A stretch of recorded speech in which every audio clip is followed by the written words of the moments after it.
اعوذ باللہ من الشیطان اللعین الرجیم بسم اللہ الرحمن الرحیم ورب اشرح لی صدری ویسر لی امری واحلل عقدۃ من لسانی یفقهوا قولی اللہم صلی علی محمد وآل محمد۔ سامعین عزیز مومن مومنات، ماہ رمضان المبارک کی 12ویں شب کی نماز کے بارے میں بیان کرنا ہے۔ کیا طریقہ ہے، کیا فضیلت ہے؟ فرماتے ہیں ومن صلی لیلۃ 12 من شہر رمضان 8 رکعات یقرأ فی کل رکعت الحمد مرہ وإنا انزلناہ فی لیلۃ القدر 30 مرہ،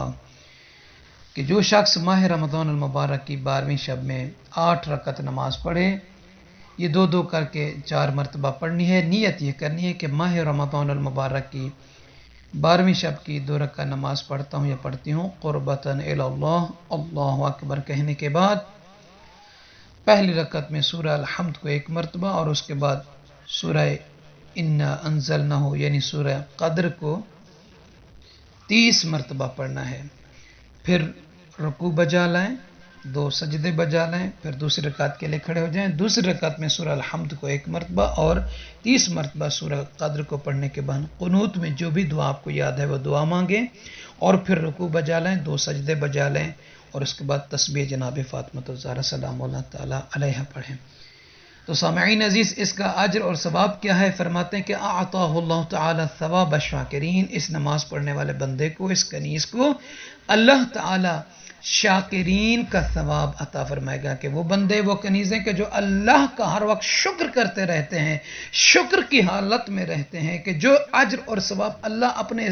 شاکرین بندوں کو عطا کرتا ہے، کنیزوں کو عطا کرتا ہے، وہی اجر اور ثواب اللہ تعالیٰ اس بندے، اس کنیز کو عطا کرے گا جو یہ 8 رکعت نماز 12 ماہ رمضان المبارک کی شب کو پڑھے گا۔ وَكَانَ يَوْمَ الْقِيَامَةِ مِنَ الْفَائِزِينَ،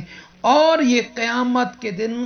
کامیاب لوگوں میں سے ہوگا، یعنی اس کا درجہ کہاں ہوگا، اس کا مقام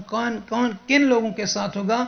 ان لوگوں کے ساتھ ہوگا کہ جنہیں اللہ کامیابی کی سنت عطا کرے گا، جنہیں اللہ کامیابی عطا کرے گا، جو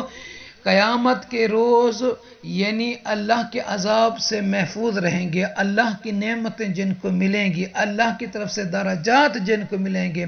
ان فائزین میں سے ان لوگوں کا نام ہوگا، ان لوگوں کا نام انہی کی لسٹ میں ہوگا۔ تو مومنین سے عرض ہے کہ اپنی دعاؤں میں یاد رکھیں گے۔